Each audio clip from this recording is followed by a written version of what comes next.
Bom, como eu ia dizendo, imagine que você tem uma demanda na Justiça Comum Estadual e você, por algum motivo, tem uma sentença desfavorável ao seu interesse e você vai recorrer, evidentemente, ao Tribunal de Justiça do Estado, ao TJ.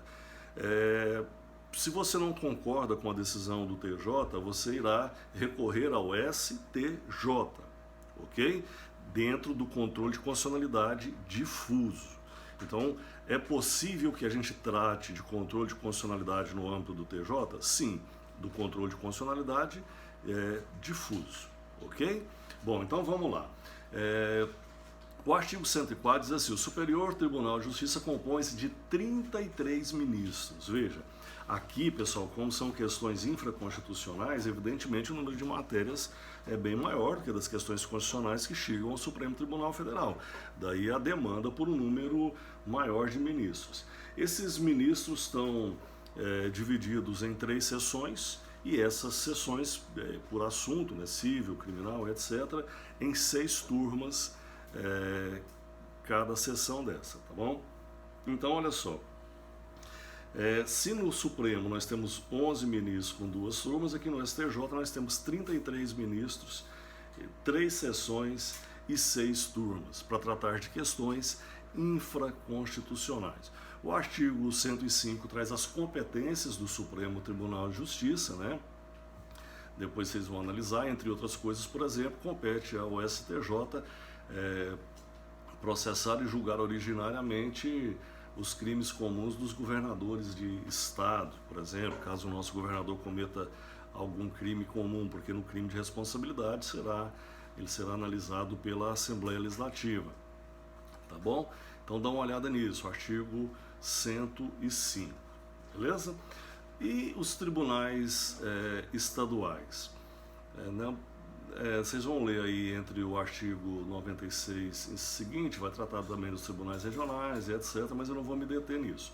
Faço questão que vocês tenham conhecimento aqui, para este momento, do STJ, do STF e dos tribunais estaduais, tá bom? Os tribunais estaduais estão também na Constituição, lá no artigo 25, aliás, 125, que diz: os estados organizarão sua justiça, observados os princípios estabelecidos nesta Constituição. Parágrafo 1º. A competência dos tribunais será definida na Constituição do Estado, sendo a lei de organização judiciária de iniciativa do próprio Tribunal de Justiça. Então, a nossa Constituição do nosso Estado, assim como dos demais 25 estados da Confederação, eu já estou pensando que a gente está na Rússia, né? Da Federação mais o Distrito Federal, vão ter a sua justiça estadual e nelas os seus tribunais de justiça, a sua competência, a sua formulação e etc. Na Constituição do Estado de Goiás, prevê a existência do nosso Tribunal de Justiça, como de fato ocorre. Esse Tribunal de Justiça goiano, ele é composto por 41 desembargadores, também tem toda uma metodologia de escolha, de nomeação pelo governador do estado. Vale lembrar, meninas, nós precisamos mudar isso. Desses 41 desembargadores, são apenas 8 mulheres e 31 homens, né? E a gente espera que chegue um ponto que essa conta fique mais balanceada e que as mulheres ocupem cada vez mais o seu espaço, tanto na política, na administração pública, como também dentro do poder judiciário. Esse Tribunal de Justiça goiano, ele também tem as suas turmas, ele também tem as suas sessões, e uma coisa que eu quero importante passar para vocês é o seguinte, que é o foco e o objeto afinal aqui desse nosso trabalho, é saber o seguinte: mesmo no controle difuso, quando nós formos tratar do controle difuso, do controle concentrado, do controle de constitucionalidade para a retirada de uma norma eivada de vício do ordenamento jurídico brasileiro, devido a essa questão da reserva de plenário, eu quero que vocês dêem uma lida sobre esse princípio da reserva de plenário, é uma garantia. Veja, não é possível que um juiz sozinho, no âmbito dos tribunais, trate desta questão da inconstitucionalidade de lei, de norma ou de ato administrativo. É preciso que o colegiado atue, a reunião desses membros. Agora veja, nem sempre é possível reunir todos esses membros, principalmente nos tribunais estaduais. Veja, Goiás, 41 desembargadores para formar o plenário. São Paulo, pessoal, 360 membros. Então, se toda demanda de constitucionalidade, elas são muitas, dependessem exclusivamente do plenário, esses tribunais muito grandes, com um número muito grande de membros, teriam uma imensa dificuldade. Então a Constituição autoriza que esse controle de constitucionalidade possa ser feito nesses tribunais maiores pelo plenário, mas também pelos chamados órgãos especiais. Então nós temos dentro do corpo de cada tribunal desse, a depender do número de membros, as sessões, as turmas, as sessões, as câmaras, as turmas e os órgãos especiais. O que é esse órgão especial? É um órgão que tem o poder de decidir algumas situações sobre algumas matérias que naturalmente estariam sujeitas à deliberação do plenário. Mas em virtude da gama muito grande de membros desse plenário e do tanto de questões para ser decidida, a Constituição autoriza a criação desses órgãos especiais, que seria, por exemplo, pegar o Tribunal de Justiça de Goiás, pegar uma parcela, um terço ou um quarto de seus membros e formar um órgão, e esse órgão poderia tomar decisões análogas às decisões do plenário.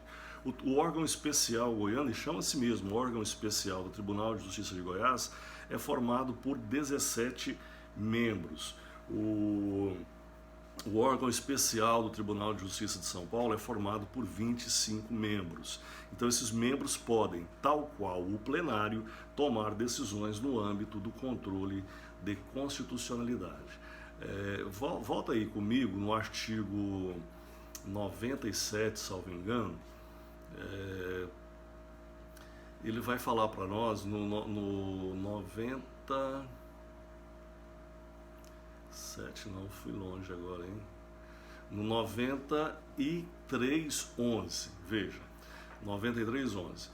Nos tribunais com número superior a 25 julgadores, ou seja, com os tribunais que tenham mais de 25 desembargadores, poderá ser constituído órgão especial, com no mínimo de 11 e no máximo de 25 membros.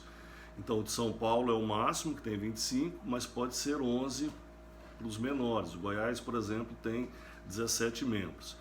Esse órgão especial terá o exercício das atribuições administrativas e jurisdicionais delegadas da competência do Tribunal Pleno, provendo-se metade das vagas por antiguidade e a outra metade por eleição pelo Tribunal Pleno. Isso não nos interessa nesse momento. O interessante é saber que, dado a extensão do número de membros e a dificuldade de reunir esse pleno é o conjunto dos membros do tribunal para decidir sobre todas as questões, é possível a criação do chamado órgão especial. E esse órgão especial tem o poder de tomar algumas decisões derivadas, as mesmas decisões do Pleno. Então, o órgão especial do Tribunal de Justiça goiano tem 17 membros, ele pode decidir sobre questões de constitucionalidade no controle difuso, e o órgão de São Paulo, que é o que tem maior, o órgão especial paulista, tem 25 desembargadores, ok? Nós vamos ver que quando formos tratar do controle concentrado, no âmbito do Supremo Tribunal Federal, nós trataremos com maior, nós nos deteremos com um pouco mais de demora sobre essa questão da reserva do plenário para o controle de constitucionalidade concentrado, tá bom? Olha só, eu peço que vocês leiam com carinho esses artigos da Constituição, que eu estou passando aí do 96 ao 126, e leiam também o material que eu estou enviando. É um material muito rico e muito interessante para que nós tenhamos um conhecimento sobre o Poder Judiciário brasileiro, sobre como esse Poder Judiciário se organiza, porque é dentro do âmbito do Poder Judiciário, basicamente, que você vai trabalhar como operador de direito. Fechado? Então a gente precisa conhecer a estrutura desse Poder Judiciário.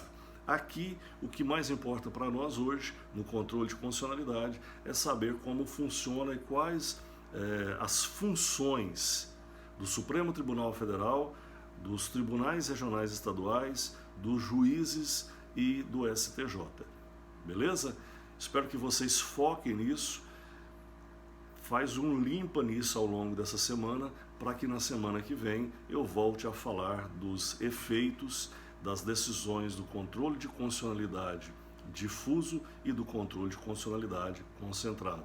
Controle de constitucionalidade difuso perante qualquer juiz ou tribunal. Efeitos da decisão apenas entre as partes, no caso concreto. Controle de constitucionalidade concentrado no âmbito do Supremo Tribunal Federal, onde as decisões, via de regra, terá efeito erga omnes, atenderá todo o país, toda a nação, toda a federação, com efeitos vinculantes, retroativos, etc, etc. Beleza? Pessoal, olha assim, para finalizar, até essa aula aqui eu pretendia fazer ao vivo, mas a minha internet ainda não está legal. Então eu acredito que para a próxima semana já esteja. Então gostaria que vocês avisassem os companheiros aí que na próxima semana, muito provavelmente, a nossa aula será ao vivo, tá bom? Aqueles que não puderem participar, eu vou disponibilizar no WhatsApp, mas eu gostaria de ter a participação da maioria, tanto quanto possível, na nossa aula ao vivo para tratar do controle de constitucionalidade na próxima quarta-feira. Beleza? Abraço fraterno, beijo no coração, fica com Deus.